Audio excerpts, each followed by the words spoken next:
Ladies and gentlemen, welcome to the second day of the Atlantic Dialogues. Our first session will begin shortly. Please take your seats.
Ladies and gentlemen, welcome to the second day of the Atlantic Dialogues. Our first session will begin shortly.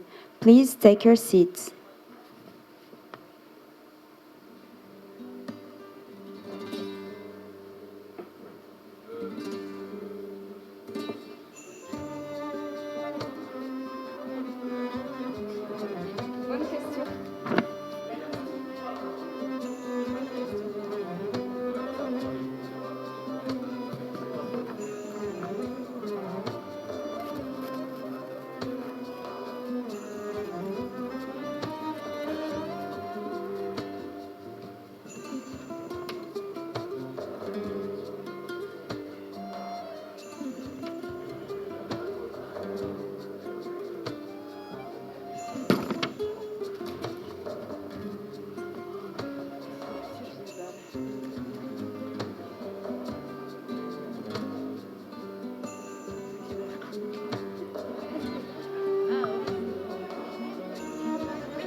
Please find your translation kits on your seats.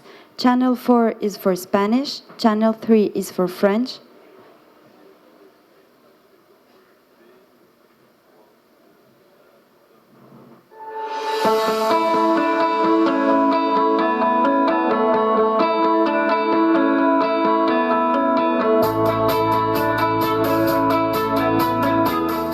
Energy consumption is set to keep rising in the coming years, led by developing countries from Asia.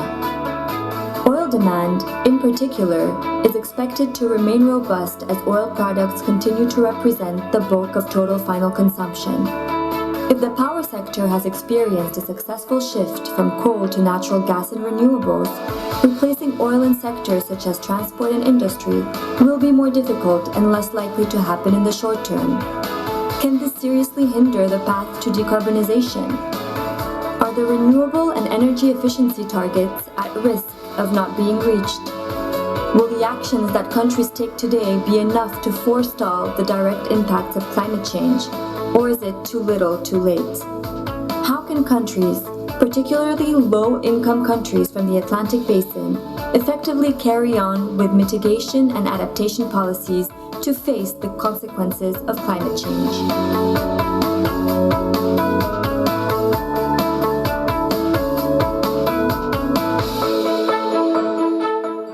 Ladies and gentlemen, Please welcome to the stage moderator for the Energy and Climate session, consultant and career broadcast journalist, Uduak Amimo.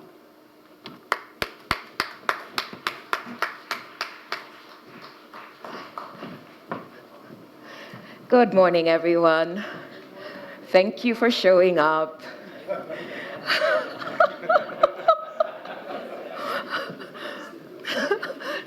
It's not something we can take for granted. It's a pleasure to see you all again. It's a pleasure to be here as your moderator. Our conversation takes place, as you know, while COP is struggling to arrive at consensus. This was the same story last year, so it's a pleasure to continue the conversation around climate change and how we fix this problem.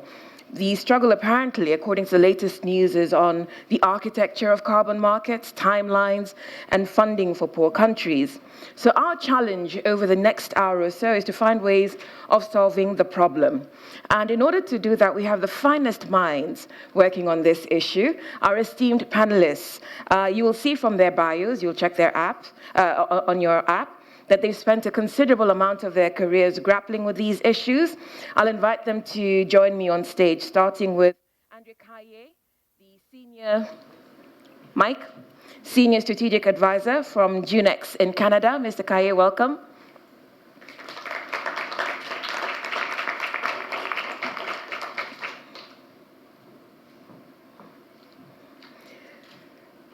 Also working on this issue is Andreas Kraemer. He's the founder and chairman of the Ecologic Institute in Germany.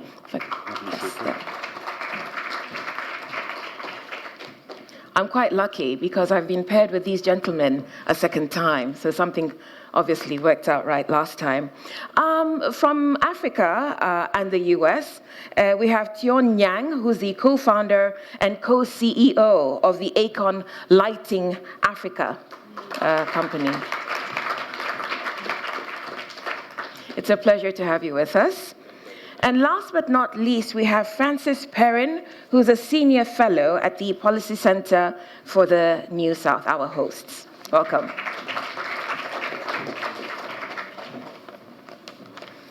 So ladies and gentlemen, we'll do something. Let's see where we are in terms of our thinking around some of the targets we've set for ourselves around climate change. Please take out your phones and go to the app.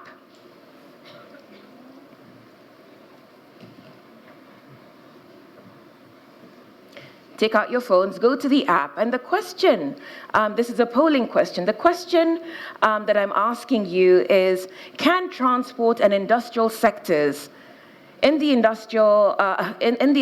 Atlantic Basin get to net zero emissions by 2050? This is a target we've set. Is it possible? And I believe the voting should have started. The countdown should have started. You should have 60 seconds, I believe.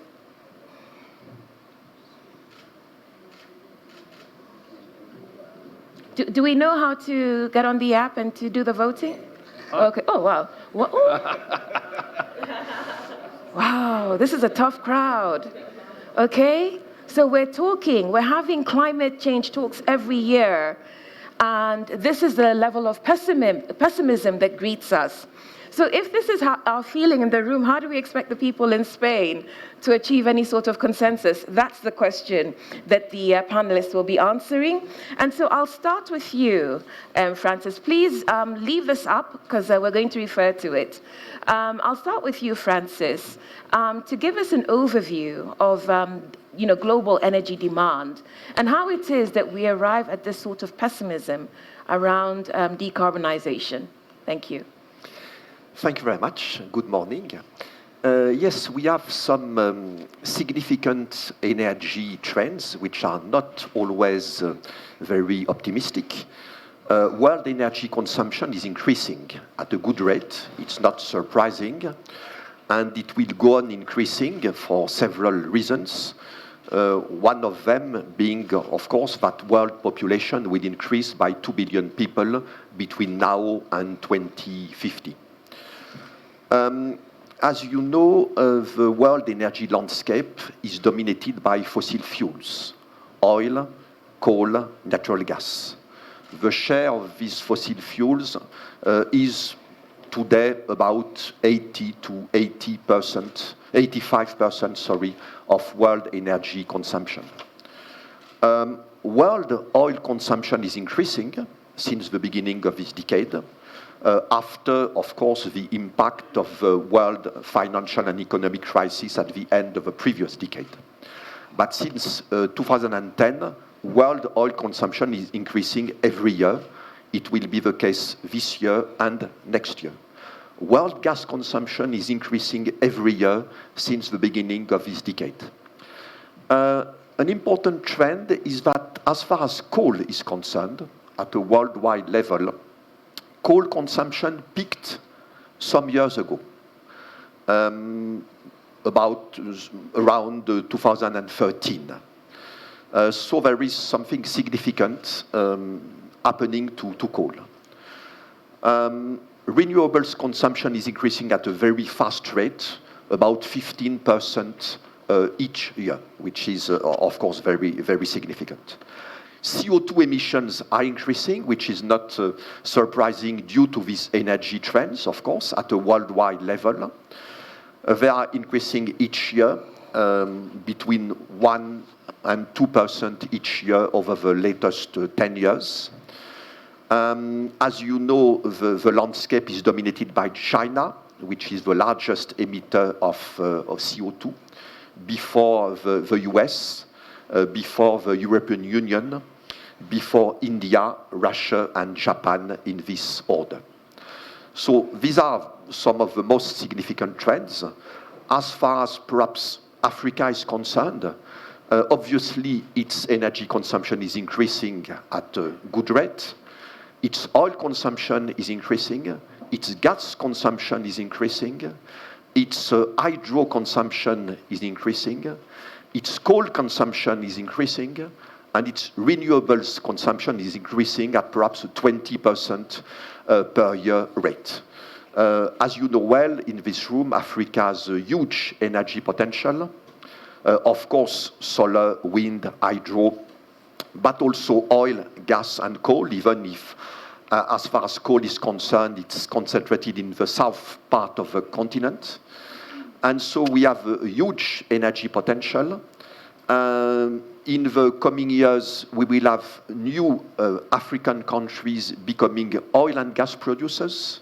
Senegal, in the next few years, will become an oil and gas producer and exporter. Mauritania will become a gas producer and exporter. Uganda will become an oil producer and exporter. Okay. Same thing for Kenya. Yeah. Okay, well, Uganda and Kenya is a bit in doubt. I mean, Tullow hasn't done too well, and that's where a lot of it sits. But the picture you paint is one of disparate energy consumption, with Africa, low energy, countries around, other parts of the Atlantic basin, mid-energy, and then, of course, high energy consumption. What does that mean for us as we discuss decarbonization in terms of geopolitics? Because it seems that's what we're seeing unfolding in Spain at the COP talks. It means that so far, and of course it may change in the future, but not in the short-term to mid-term future, but rather in the long-term future, the very fast growth of renewables does not mean that fossil fuels are being on the downward trend. So far, we are adding new energies to the present energy mix. The world is consuming more fossil fuels and more renewables. And renewables are not taking market share to fossil fuel, especially to oil. Renewable energies, especially wind and solar, it's to generate power, electricity. And it means that on the power generation sector, you have a fierce competition between coal and gas, which are the dominant energy sources as for now, and renewables, wind and solar energy, which is increasing at a very fast rate, and in some countries, hydro and nuclear. but it does not threaten the key role of oil, because oil is not part of this fierce competition for power generation. Oil is for transport, road transport, marine transport, air transport, and for petrochemicals. Okay. And oil is so far, at least, not at all threatened by this huge rise of renewables at a worldwide level. Okay, thank you. Andreas, I'll come to you because you've done some work on this. And so speak to us about oil and its longevity, because I've been on groups where there are those who think that oil will cease to be the dominant energy resource in the next 30 years or so. But you make the point that transportation needs around the Atlantic basin will be less dependent on oil going forward. Yes, that is indeed a good summary of what I am willing to say and I will say. But before I start with that, I want to say something about the survey that we did. You started the whole session with a short video. That short video was very optimistic for oil. And you didn't see a wind turbine in it, you didn't see a solar panel in it, you didn't see a hydropower dam in it. It was to prime the whole audience to believe that the future is oil. Now behind us, we had just previously the solar panel, and I challenge the organizers next year when we meet for the energy discussion, let's have a video that shows a concentrated solar power plant in Morocco, that shows wind turbines that are turning and spinning, that shows the water shooting through a hydropower dam, and that shows small solar panels on African homes with smart energy systems that for the family cost $300 to $500. The investment for those is so small that the national statistics don't actually see that as an investment. Even in the aggregate, they don't see it as an investment. They think this is consumption, but this is investment in Africa's future. If you'd shown a different video, I think that the bars on the survey would have been exactly the opposite. We stand guided, and we thank you for that. Yes. We'll test that next year. I look forward to that. But yes, much too optimistic for oil and much too pessimistic for renewables, and we do have a rapid transformation in the transport sector. I had a discussion with a representative of a dealership, a large dealership of Mercedes-Benz last week, and they told me that they had been told by Mercedes-Benz to prepare everybody in their dealership, everybody who does repairs in their workshop, to sell 100% electric cars by 2030. Basically, they're saying in 10 years' time, you're not going to sell any internal combustion engine cars anymore. With the average lifespan of a normal car in Germany, we know that by 2040, statistically, the whole car fleet in Germany will be driven by renewable energy, renewable electricity in electric cars. Now, obviously, that's not true. There will be car enthusiasts that will keep their old diesel car running. It's a hobby, but it's not going to be economically important. 20 years and oil will be out of the road transport in Germany. We have the same trend now in marine shipping, where different technologies are used in order first to reduce the oil consumption by the world shipping fleet. It's slower because a ship remains on the ocean for 40 to 60 years, depending on what it is. So the rate of changeover is much slower. It will take some more time. We have the first commercial electric flight now in Canada. So even in flight transport and air transport, we're going to see new fuels coming in. And when the industry says it's going to take 10 years for the new cars to shift over to electric and 20 years for the whole fleet to change over, in the past, they've always got it wrong. They always estimated that it would take much longer. So my response to the original survey would have been, yes, we can be net zero by 2050, but why would we want to take so long over it? We can do it much faster. Excellent, thank you. And yet, we see this fragmentation around the Atlantic basin.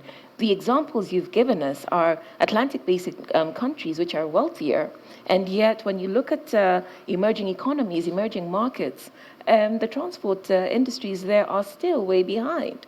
And so the problem becomes, how do they grow their transport and industrial sectors using new technology that is climate friendly when there is no financing for it? For a start, one of the most promising areas that is traditional fuel in the transport sector is the bioethanol that is used for a large part of powering the car fleet in Brazil. And it's a technology that is washing across the Atlantic. It's been replicated in parts of Africa where the conditions for growing sugarcane are amenable for that. Let's not forget that there are other alternatives. At the moment, it doesn't make sense to use surplus renewable electricity and convert it into gas first and then liquid fuels. But the economic crossover will happen sometime around 2023 to 2028. It will be different in different geographies. As of that time, we will have sufficient renewable electricity installed everywhere so that we have surplus electricity being generated, which we can then use to convert into liquid fuels. We are going to be able to use liquid fuels in shipping, in air traffic, but also in the persistent car fleets that we have. Africa is going to, that's my prediction, is going to suffer from the consequences of the rapid shift in the north. Because what happens when the Germans all buy new electric cars?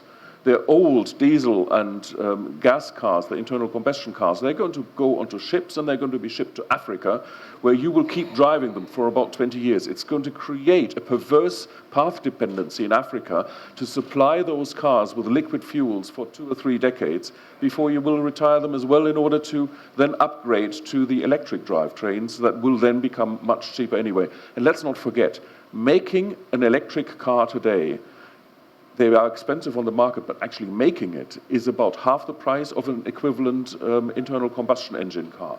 To run it is about 1/3 of the price today.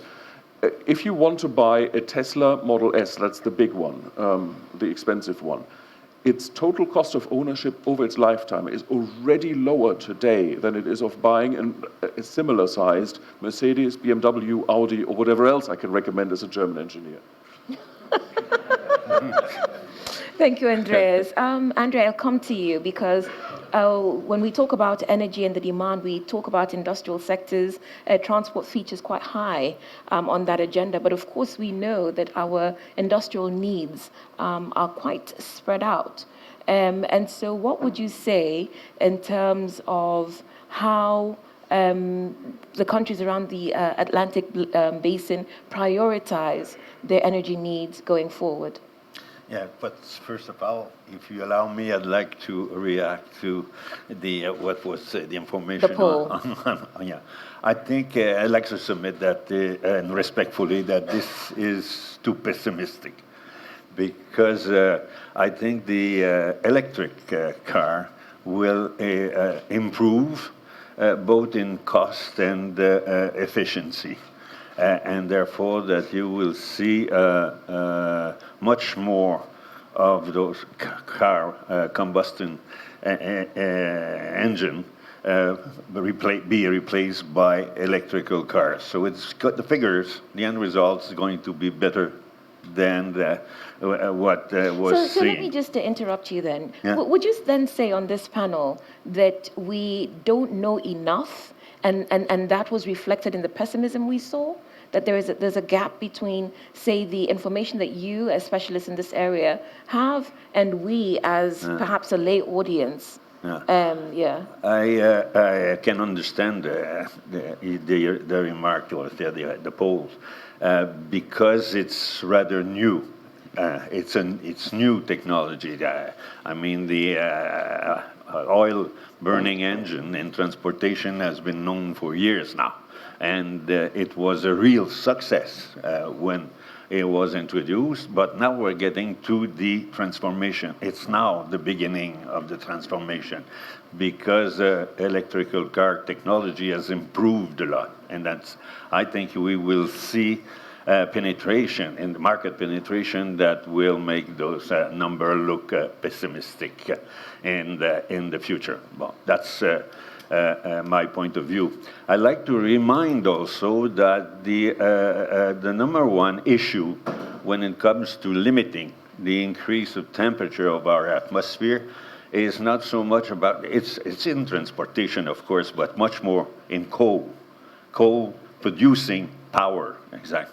Yeah, I agree completely with IEA's position, is that if we are to get close to the 2 degrees increase, we need to stop building power generators using coal, number one, and secondly, we have to transform those we have progressively for the use of natural gas. If this isn't done, and this is very specific, if this isn't done, I think we will see temperature increase much more important than 2 degrees.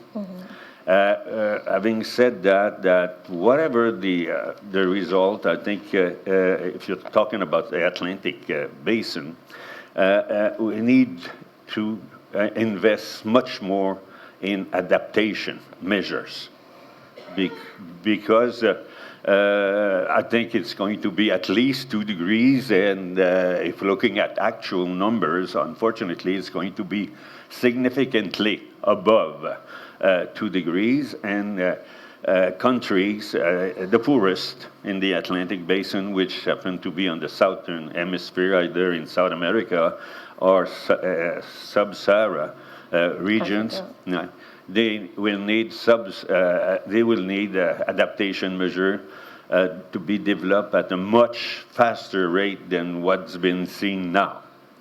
And in adaptation measure, what I see for myself, I see that renewables should be developed, both wind and solar, to supply mini grids. And that would help people in this, let's say, from sub-Saharan regions to adapt, because they are mainly in agriculture, and agriculture will need irrigation, more irrigation, and you will also need more refrigeration to keep the products you will be producing. So this is an area of cooperation between Northern Atlantic and Southern Atlantic. Okay. I'll come back to you later on what that cooperation would look like. But Thione, this is a perfect segue for you, because Akon Lighting Africa, you got on with it. You know. So tell us about that experience of getting on with it, in spite of the wrangling, the geopolitical wrangling we see about who pays for what. Well, thank you. Akon Lighting Africa was a response to what we saw, all of us saw as a problem in Africa. I'm originally from Senegal. Akon is from Senegal originally also. And Samba Bachili is from Mali. So when Akon and I met a few years ago in Washington, we talked about what could we do together to help bring our forces in some of the most pressing issues that we have in Africa. You know, as a young man growing in Senegal, in Kaolack, I didn't have electricity with my family. My grandfather used to wake me up to go study my lessons early in the morning. So this issue of energy is personal to me. So I've never forgotten when I went to the US that there is something needs to be done. There's millions of other children like me who until today, if we don't do anything, will not have no access to electricity whatsoever. Some of you in this room today, this morning, if you go home and the electricity in your house is taken off, you're going to be calling somebody and fussing at somebody. But the news to you is 600 million people in my continent are living in these conditions every single day. When a woman is having a baby in the middle of the night, outside of those villages in Kenya or in Senegal or in Cotonou in Nigeria, There is no poste de santé to go to. There is no hospital to go to. I've seen it in my own eyes, and it changed my life. In those schools that we have until today, millions of schools where the future of our continent are being trained at, are in those schools with no electricity whatsoever. So somebody had to do something. We decided that the first project we're going to work on is on energy, because it's at the core and the heartbeat of development and anything that we need to change in the continent. But we had to figure out which way in energy. The good news is that, where we failed in Europe or in the United States, we can leapfrog now in Africa, because many of our countries are new countries. You can see the mistakes in the other side and try to recreate some new avenues where you can be mindful of the environment at the same time. If you look at the telecom business, for example, in Africa, many of our homes never had a chance to have home telephone. Yeah. We skipped that part. We went from leapfrogging from directly to cell phones now. My house, we didn't have home telephone, but now everybody in my community has a cell phone.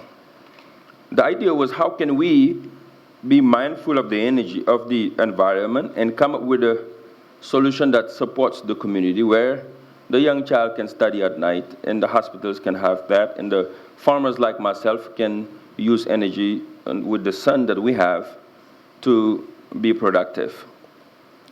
So we came up with the Akon Lighting Africa. We gathered partners around the world, in China, in the US, here in Europe and Africa, and etc., with the governments. And today we are in 18 countries, one of the leading solar energy companies in the continent. More than 5,400 young people are working every single day to help us reach our goals in those 18 countries. That is the story of the Akon Lighting Africa. It's a powerful story. So when Thank you you. see the sort of poll results that we had, the pessimism about net zero emissions, when you hear from Spain that we're bogged down in talks about the carbon architecture, who's paying for what, poor countries need financing, the wealthier countries won't, and here you are with this story of people, what do we do, how do we do it, who's on board with us? What would you say to the people at COP? Well, what I would say is that I'll tell them to keep talking, keep trying to figure out the issues that they created themselves. And when they finish talking, they can meet us in the road to try to solve the problems for our people. Because where we are now in Africa, we are in what President Obama calls the fierce urgency of now. I've seen it, man. I'm telling you that I can see my people have no access to energy whatsoever. And I want the same thing that I see in the young people in Harvard University to the young people in Africa. I want these young people to be tomorrow the leading forces of our economies. I want our economy to be controlled by the nationals, Africans themselves. I want the discussions of energy to be centralized by young Africans themselves. Because that's what I've seen in Singapore. I've not seen in Singapore young people from Europe or from the United States coming to tell them how to run their energy sector. I've not seen it here in this great country in Morocco. They figure out a way to do it in less than 20 years. In Europe, in your countries, in Canada, and etc.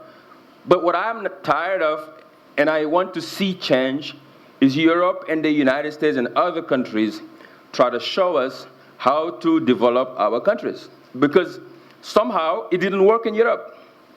Because in the end, they're hurting the environment.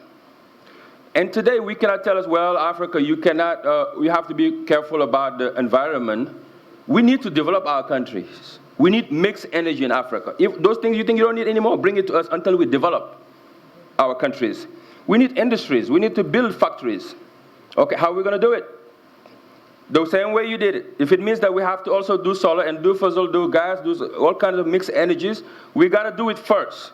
Then the regular Joe or the Ramadu Mamadou and Fatu in the villages will be able to have a decent job, to be dignified for his life, so they don't have to suffer. Millions of Africans today, $1 a day they can have access to. This is why you see millions of our young people taking those boats to come to Europe following a dream that doesn't exist anymore. I want to solve those problems. I want that to be done. And if it means to get mixed energy, if it means to pollute, well, I'm sorry for those environmentalists, but we have to develop our continent. This is my answer to those who are talking. And when they finish talking, they can come and support what we're doing. But in the meantime, we have to find solutions. For the Akon Lighting Africa, for example, what we did is we came up with 3 parts of it. The first was to make sure that we have the street light systems so that can give security to those communities, to those villages. Between Maradi and Nigeria, the border of Niger and Nigeria, for example, the small town named Maradi, very heavy traffic. We went and electrified all of those villages with the mayor. Now women at night can sell their goods, their fruits, and etc. longer, till 12 o'clock or what a night. Before, they told us 7 p.m. before the sun comes down, we're gone. They make extra money to send their children to school, to send somebody to the hospital to take care of feed their families. That is primordial for us. The second piece was to make sure we have a home system that the far villages that don't have too much money can have access to. You talked about that. And the third and last one was the mini-grid systems that connects the hostels, the mosques, the schools, and etc. And then these are the 3 parts that we're working on. But to make it work, we had a problem because many of our young people are not trained in Africa.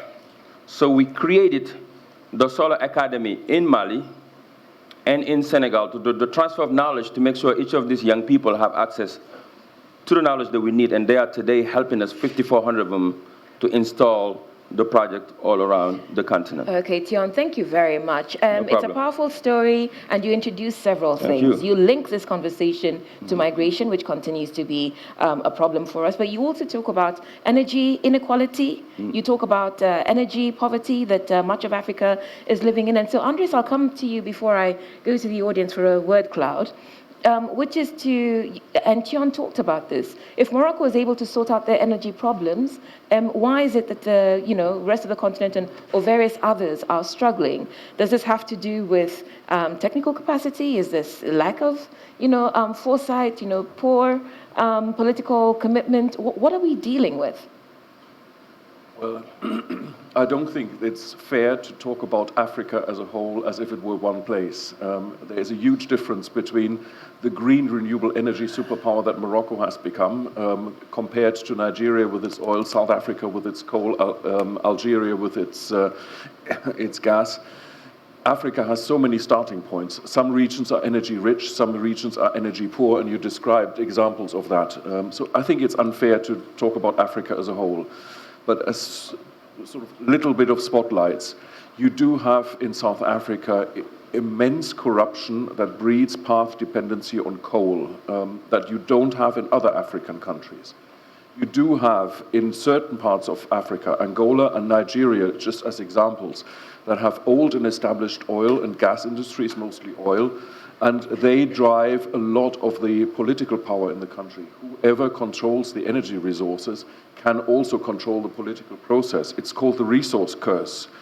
Google resource curse and you find a lot of academic literature and case studies about the negative effect of natural resources being exploited, being appropriated by an elite that then suppresses change and suppresses democratic self-government by the population. Resources, specifically of fossil resources and mineral resources, they do breed autocracy. And that doesn't make it easier to educate the young so that they can develop their own ideas, become involved in the decision-making in the society and in the state, and then develop the new technologies. There is a lot of path dependency built into the system by the fact that whoever controls the energy system also controls the political power system. I think that's the summary I can give with all respect to the huge variegation that you have within Africa. Okay, so yes. I'd like to add this simple thing in reaction to what you said. It is for Africans to decide. That is. Let's be very clear about that. But as an observer, I see electrification of rural Africa as a real, should be a real priority. But again, it's for Africans to decide. And there's a lot of potential to do that right now, because renewable technologies will produce electricity at a lower cost than actual costs. It's probably this only region in the world, maybe we should ask South America, where you can produce electric power with renewables at the least cost, at a cost that is less than the existing cost. So if what I can only suggest, because it's for Africans to decide, I think electrification of rural Africa and of rural South America is a necessary adaptation measure, considering that climate temperature is going to reach somewhere above 2 degrees. But I can understand the need for development. And when I'm talking about rural Africa, I'm talking about mini-grids. And we should also talk, of course, of grid expansion from the shore that could change the life of many people, maybe just as many people. But again, the point I wanted to make, Madame, is it is for Africans to decide, and I think this is the starting point for change that would be much more rapid. Well, thank you for acknowledging that. Yes, I was coming to you, Francis, because you were quite optimistic about the future of fossil fuels, oil. And so given what we've been hearing from your fellow panelists, it does seem to me as if we're missing the environmental piece in this conversation. But given what you've heard, would you still center oil as it not, the demand for oil not declining anytime soon? We are speaking about optimism and about pessimism. And we must also speak about realism, which is another stage which is very important when you consider energy and climate issues. So oil now is the most important energy source. It's a fact. It's not because you like oil or don't like oil. It's the energy which is the most consumed in the world, with a market share of about 34% of the world energy consumption. Obviously, we speak about the energy sector with huge investment needs. We must finance these huge investments. You have equipment with a long duration of life. So changes in the energy sector do not happen in 2 years or 3 years or 5 years or 10 years, very significant changes. So oil will remain very important until the mid of this century, due to its share in transport, and not only cars, but transport and petrochemicals. And of course, we will see other energy sources gaining ground, gaining some market share. And as has been said by previous speakers, we must never forget that energy is, of course, linked to climate issues. It's the title of our session, of our plenary. But energy is also linked to economic growth, economic development, as my neighbor stressed this point. In Africa, as of today, we have about 600 million people without access to electricity, and about 900 million people without access to clean cooking. So it's also part of the energy landscape. We must focus, of course, on climate issue because it's a global problem, but not forget the fact that an energy policy is not only an environmental policy. You have two other main dimensions: energy access and economic competitiveness. Okay, thank you. So now I'll come to the audience. Please take out your phones, because I'd like you to tell us what you think the priority should be. You heard Thione talking about the fact that we need to grow, we need to develop, and there's this sense that we're being forced to develop and not, we're not given the space to make the mistakes that the developed world made. And so the question is, what should countries in the global south, the Atlantic basin, prioritize as they seek to decarbonize? Yeah? And I believe the countdown has started. What should we be focusing on as we seek to decarbonize?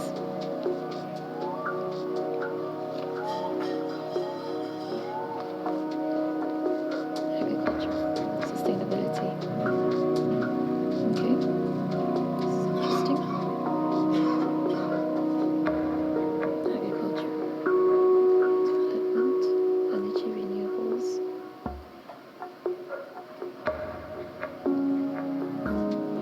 Development is a big one. Renewables, innovation, capability, investment, green, practical.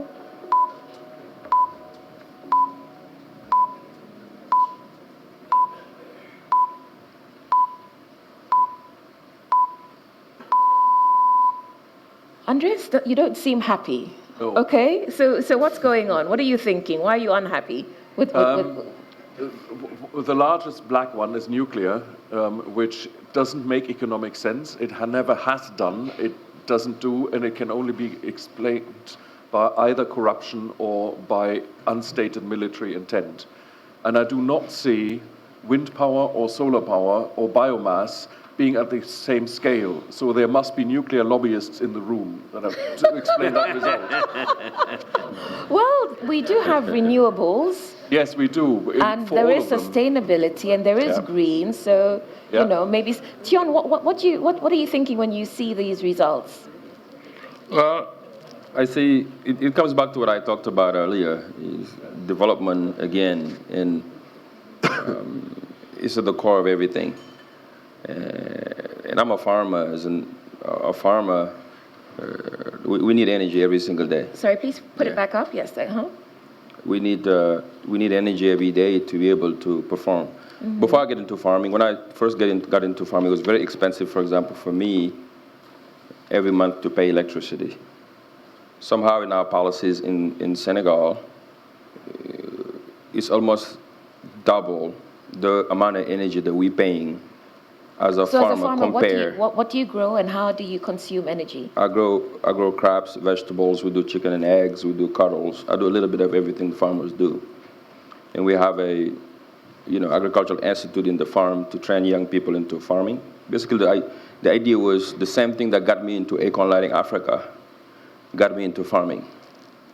When I came home in Senegal, and I see that most of the food that we eat in our Chebujan, in our jollof, the real jollof rice. No, sorry. Now we're going to start a war with the Nigerians. So I see the majority of that is coming from overseas. The rice from Malaysia and etc., Ukraine, the oil, most of the vegetables here in Morocco. I said there's something to be done because we have the youngest population in the world. We have flat land, 365 days of sun. It doesn't make any sense. We should be feeding the world, not the other way around. So I went and invested into agriculture. But the problem that I had in the beginning, the past 4 years, is to figure out how to reduce the cost of energy, because everything we were making at the end of crops, we spend it back in electricity. So when we had the Akon Lighting Africa, I was able to put things together to put it all into solar energy. Again, 365 days of sun a year. The whole year we have solar. We have the sun. Now it puts me in a position where I can sell my crops and still make profits without worrying about the high bills of electricity. All right. Francis, please respond to the... Sorry, could you please put the word cloud back up? Please respond to what you saw. We have some important words. Development, sustainability, which are very big, so it's important. And to go back to the nuclear issue, it's perfectly right that nuclear is not very important at a worldwide level. Nuclear energy is important for some countries, China, France, the US, etc. But at a worldwide level, nuclear energy today, it's about between 4 and 5% of world energy consumption, as against 80 to 85 for fossil fuels. So clearly, nuclear energy is not very important in the energy landscape of today and very probably tomorrow and the day after. Okay, André. This time I agree. I think development is number one issue, as it's been said already, and to grow the energy sector is also a very important issue. And sustainability is the issue, and I see behind the word the development of renewable, because wind power and solar power in Africa are cheaper, will reduce the cost compared to today, the cost of power. So I agree with all this, including agriculture should be one of the, support to agriculture should be one of the priority. As for nuclear, I agree with my colleagues. It's, I don't think it's really an issue or something that is rich in bringing opportunities to Africa or South America for that matter. Right. But I like to remind the people that if you are to increase energy power production in Africa using power that comes from coal, of course, we're getting nowhere. That would be again sustainability. And unfortunately, in the world today, we see a lot of additional power being produced using coal, where today we should be aiming the opposite, to produce power, yes, but not using coal. So if countries around the Atlantic basin were prioritizing cooperation, were prioritizing development, agriculture, sustainability, what should we be seeing? Very quickly before I go to the audience. Sorry, I'll ask Francis, go ahead. Inequality. Perhaps there is one thing missing in the equation, energy efficiency. Okay. In energy policies, we are speaking a lot about renewables, which is important, but we are not speaking at all, not only today in this session, about energy efficiency. Why do you think as that far is? as I am concerned, I think that energy efficiency should be the #1 priority of every country in the world, whether producing or consuming countries. Okay. And after renewables. Okay. Thione, what would it look like from where you sit if we were cooperating around the Atlantic basin, focusing on agriculture, sustainability, development? What would it will come back to me. What moves me is to be able to close the gap of inequalities. What moves me is how we make sure that the least of us, we can bring them back up to where we are. So we can balance society a bit. You know, I still cannot understand that our continent have 30% of the world's natural resources. My country today, Senegal, found so much gas and oil. Nigeria is one of the 6 in the world. But until today, we're still trying to figure out how to turn the lights on to majority of in our homes. Yeah. And this comes to a problem that I see is the problem of leadership. And how we can solve that issue of leadership, if we solve it, it will close the gap.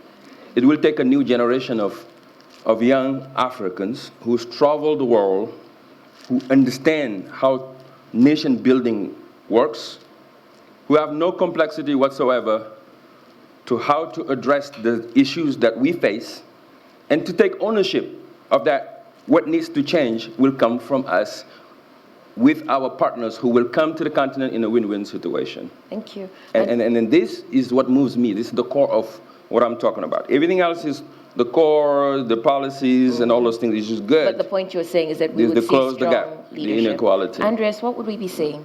I think that cooperation requires understanding and respect, and you've spoken to that already. I don't need to elaborate on that. But I also think that we need to consider 2 things. One is the future. Where do we want to go? And we need to be honest about the economics. You already said that today, building up new systems with renewable energy and smart energy systems, including storage, is cheaper than expanding and maintaining the existing fossil infrastructure. And that is true in the electricity supply, and it will be true very soon also for the transport sector. You all carry the vision in your pocket. You don't realize this, but if you take the 100 dirham banknote of Morocco, what you have on there is a sustainable renewable energy transport system. That's the camel, and the challenge is to find one that is more appropriate for today's mobility needs. And the other one is something that people overlook, is there are actually wind turbines in the desert on the banknote. This is a statement about the present and the future energy system of Africa. And that is what the animal protection rights will come after you on the camel thing. they might do that. But behind that is we need to think about the money, the economics, and we need to think about the co-transformation of our energy system and our transport system. When we combine those, that is when we make progress. Thank you. Thank you. André, what would it look like? Again, it's for Africans to decide, but we in Canada, for instance, back in the 1950s, I was born on a farm where there were no electricity, no switch to turn on, okay? And 15 years later, there were electricity everywhere. Only 15 years. Including the farms. But what we had is an electrification program run by the state-owned company, because the little private producers could not make it. And we've stayed maybe a couple of decades without electricity because of that. And it only became to be realized, full access to electricity, when a state-owned company took charge of a program called Electrification Program. And they got on with it, and they realized it. So we can show us maybe as an example, but again, guess what? for Africans to decide whichever way they want to do it. Great story, 15 years it took you. But guess what? In my country, for example, since independence in the 1960s, our electricity is run by the state. We still don't have electricity.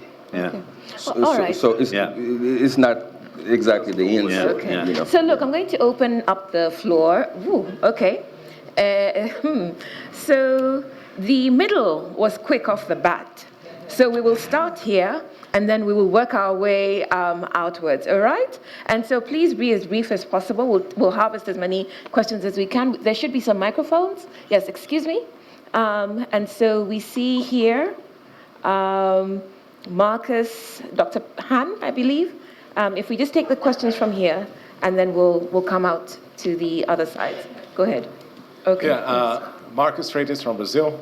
I always enjoy these discussions, but I think we do not really see that we need to change a few things on the way we live, on the way we plan our cities, or even on what we eat. Nobody mentioned that methane is 16% of CO2 emissions, right? And the meat that we eat is part of it. So we keep talking about electric cars and all that, but we never think about deeper that we need to change the way things are done, which is not going to happen if you're only thinking about electric cars and still keeping the same model that really will not effectively deliver a better future. But my question to you is this: which country is contributing the most to changes when it comes to CO2 reductions? I'm not talking about numbers, but effectively the technology. Right? I remember the solar panels in the past were very expensive. Now all of a sudden solar panels are very cheap. Yeah. So which country is contributing the most in this sense? And second, what are the things that have been done so that technology is cheaper, or royalties are not charged? What are the things that we're doing to effectively share this knowledge if we truly have an interest in reducing CO2 emissions? Okay, thank you. Please pass the microphone to Obi. Thank you. Thank you very much. When you look at what happened with the telecommunications sector on our continent, it tells a story of your frustration. What happened with telecommunication was that for several decades, leaders on the continent decided that there was some national interest that needed to be preserved, and therefore they basically entrenched complete state control of the telecom sector. And that meant an exclusion of the generality of population from access to the basic services of telephone. Then came the dawn of a new era when leaders understood that deregulation and liberalization of that sector and making sure that the right policies and institutional frameworks were put in place could enable a different outcome. Once that happened, Africa leaped from 20 million telephone lines to almost, we're climbing all the way every year. It's more than 500 million already in terms of, what do you call that thing? Cell phones. It's the same story with energy that we need to begin to think about, even though it's not entirely the same kind of market.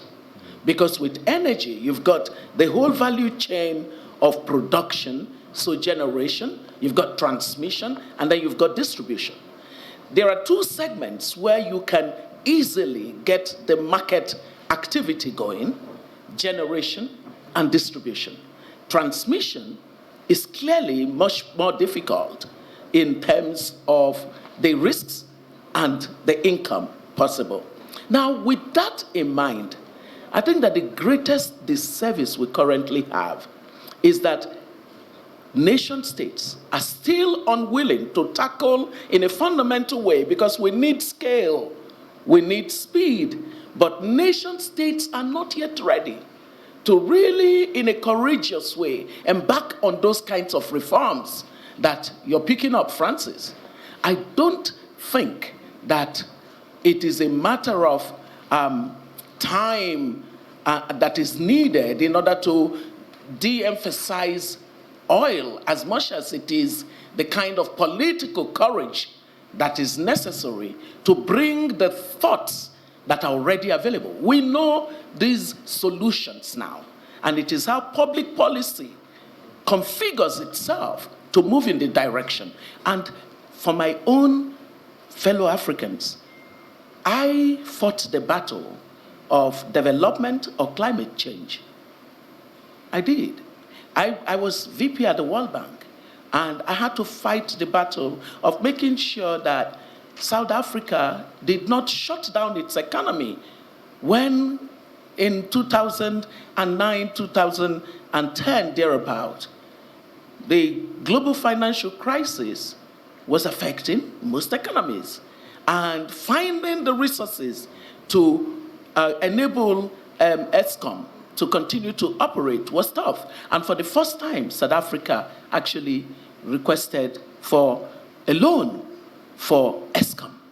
And it was going to be part coal predominantly, but wind and solar. I'm sorry I'm taking that much time, because sometimes I hear these conversations and we're not grounding them in the reality of what we're faced with. Do you know that the greatest, the worst part of the conversation was a neither nor position on climate change and development? It's neither nor. It's not neither nor. It's not a zero-sum game conversation. Those who want to deny the impact of climate change on our continent, please stop it. The effects are already there with us. Exactly. So don't deny it. Those who want to think that when you discuss the issue of renewable energy, Africa simply just must get it, be careful, because it also should not be that kind of an easy trade-off.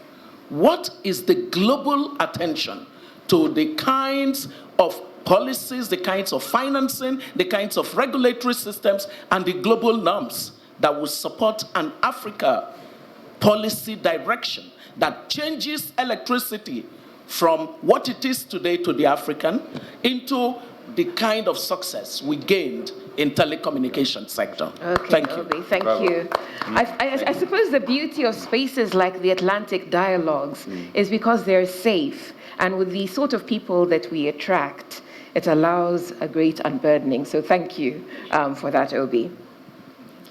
Good morning. I'm Vemba Dizolele with the International Republican Institute in Washington, D.C. My question primarily is Thione, to Thione my address. Thank you for your passion. Thank you for what you do. I heard a couple of things that I think you represent what you said. Africans, especially young Africans, need to start taking charge. But I heard a couple words, a concept you threw out there that I worry about. I don't sense any strong sense of the urgency of now among African leaders, especially in the government and the state. We've been hearing this forever.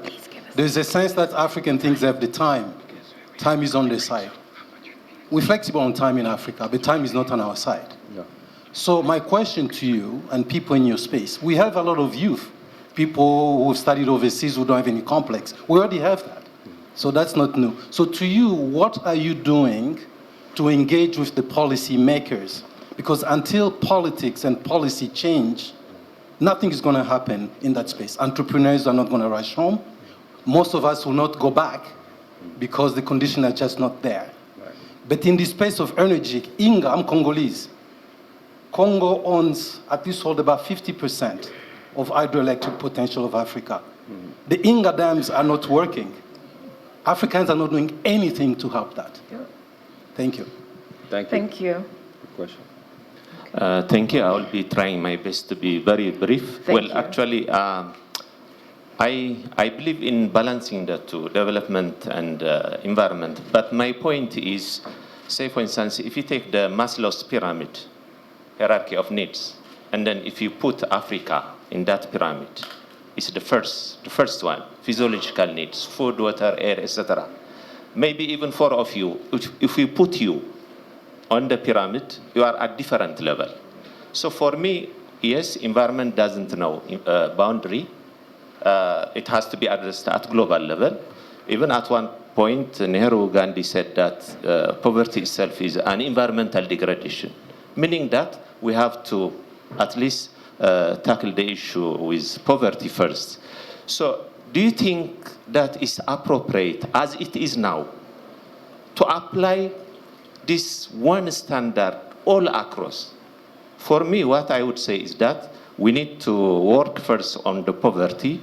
Of course, we have to balance. They are also both the responsibilities of the government.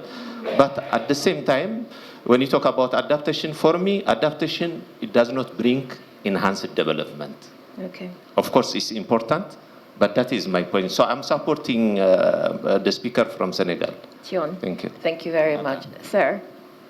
Hum Tran from the US. Very quick question about electric cars. Several panelists are positive about electric cars, electric planes, electric ships, which is great. But that requires a lot of electricity, which in the foreseeable future is more and more reliable on gas-fired generation, which through leaks and venting and flaring produce a lot of methane gas. And methane gas is even more potent in its warming effect than CO2. So what do you recommend we should do to address that risk? Okay, thank you. And then, sir. Thank you. Please, would you take your headphones? I would like to express myself in French, please.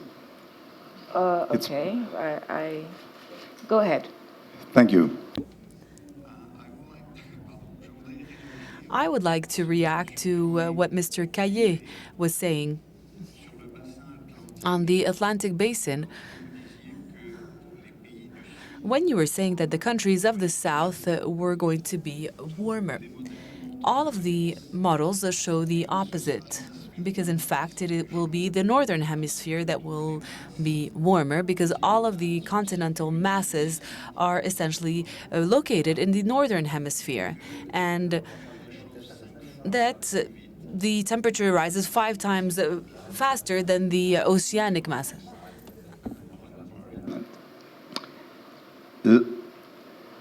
L'année dernière, last year,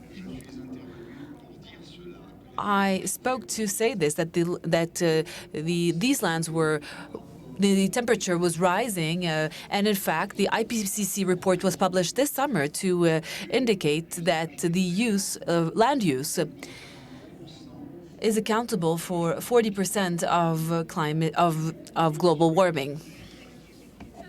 Negotiated extra time from the organizers, but we have to use it judiciously. I believe I've got my, yes. So please be as succinct as possible. Laundry, you have the microphone. Ask the question. Yes. I am Landry Signé, a senior fellow here at the Policy Center for the New South and at the Brookings Institution. First, I would like to mention that resources or endowment in natural resources is a blessing and it's not a curse. It is the mismanagement, I think, as I'm not, it is the mismanagement of natural resources which is a curse. So it's important to make the distinction. So quality leadership is critical. That's the first one. And the second point is that when we speak about energy transition, we speak also about capability for countries. We speak about equity for resource-rich countries. And we also speak about the cost of energy transition, the financing of energy transition. So to what extent, what do you think should be the top priority for countries, especially resource-rich countries, to, on one hand, seize the opportunity offered by resources while ensuring an effective energy transition toward sustainability and renewable and clean energy? Thank you. Thank you. Go ahead. Yeah, hi, Uri Dadouche with the Policy Center of the New South. Just a little bit of concreteness is my question. It's about fossil fuel reduction and it's about adaptation, the two responses. Could you give us examples of countries that are doing these right, okay, each of these, and examples of countries that are not doing it? Okay, thank you. And we'll close with you so that we give the panelists time to respond as well. Thank you very much. I'm Joanne Saki. I'm an energy policy analyst from Ghana. My question is this. Is there real motivation to champion the cause of mitigating climate change when countries and investors consider the cost of abandoned or stranded assets over time? Interesting. Okay, so let's see how we do answering this first round of questions. If they eject us from here, the conversations will continue on the discussion board. If they forget our time, we'll carry on, right? Okay, so yes, go ahead. So I would like to react to what the gentleman said regarding the rise of temperature in the world and between the northern hemisphere, southern hemisphere. But it's also important to specify 2 points. Well, the first is that Africa, sub-Saharan Africa, is a lot more sensitive to climate change than the north, and this is due to the fact that in Africa there are less adaptation solutions because in many regions in Africa, well, there is no electrification, whilst in the northern hemisphere, electricity is widely available. And I also agree that is the fight against climate change in the southern hemisphere and the fight against poverty go along the same line. And the solution, I think, whichever way we take, or Africa or South America takes to implement, to develop the power sector, the fight against poverty is about electrification. Because then with electricity available, you can develop much more easily a country. Now, let's be careful here. All those nice things about using more power is very good for the environment if the power is produced through renewable energies. But if the power is produced using coal, this doesn't make much sense to electrify the transportation, because you simply will produce more CO2. Okay. Andreas, it sounded like there were lots of questions that expand your area of expertise. Which country contributes to innovation and decarbonization? Who's sharing and making tech cheaper? Which I think was similar to the question that Uri asked about who's getting it right, who's getting it wrong. If you could deal with those, please. I think the short answer is that the best country in all of this is Tesla. I think it's wrong to think that countries don't own technologies, but societies can master technologies. And when you look at where does the innovation come from for solar power, solar panels on roofs, for electricity storage at utility scale, something that your company does as well. A lot of the innovation and a lot of the conceptual thinking of how the system can change comes out of one company and others of its kind. Tesla is just an iconic example that we can give here. But there's a point there. I mean, if you look at the example from drugs manufacturers, drugs, the EpiPen, things that are unaffordable versus the generics, which are affordable. So who is, in terms of, yes, who's subsidizing and working for public good versus profit? I'm coming to that first, but the first one is to think where is the innovation come from, where does the system change thinking coming from, and it's not governments, but it's entrepreneurs, it is new businesses, it is startups, including in Africa when we look at the rapid deployment of small-scale, standalone power supply systems. That's your question on what is driving it, what brings us to scale. It is not a growth of systems, it is replication of little systems. That is bringing the speed into the electrification, the access to modern energy, that brings all the benefits. And Africa has done most, and rural India, in first not carbonizing. The question was, which are the countries that are successful in decarbonizing? The highest value was generated by those countries that didn't carbonize in the first place and now don't have to decarbonize, but can leapfrog. And I think that is something that needs to be said. Everybody expects me as a German to say that Germany is great because we did our Energiewende. No, before that, we were the third country to go into coal, and we've burned much more coal than we should have done over the history of the country. So I acknowledge a debt, and actually this is my fathers and grandfathers, so they're all coal miners, and I'm carrying their debt around my neck here with this tie that comes from the coal mining industry. I do that. So that's where it comes from, and I think the answer has been given already. When we electrify the whole of the transport system, it adds, depending on the country and how mobilized it is, between 5 and 15% to the total electricity demand, sorry. In the advanced countries, the electricity systems have enough capacity to power that. And the advantage is when we add the mobility system, electrified mobility system, and connect it to the power grid, we are adding storage. And that means that we can incorporate more easily and more cheaply lots more fluctuating renewable energies. Okay. So we're moving out of the use of gas for producing electricity and then powering our cars, but we're using the car batteries in order to store the electricity that comes from the day when the sun shines and the days when the wind blows, and we can use that energy to drive on other days. So the co-transformation of the electrification of the transport system and the switch to green energy is mutually reinforcing because of the energy dynamics in storage and in the smart grid. That is where the move comes from, and it works at all scales. It works for Germany, it works for Tesla, and it works also in rural Africa, where you can build up not only the standalone systems for households, but you can do it for villages and you can do it for workshops. You can even now buy welding machines that work with direct current. That was considered to be impossible, but you can repair bicycles, you can repair water pumps, you can repair agricultural machinery using direct current electricity generated on the roof of the workshop where that takes place.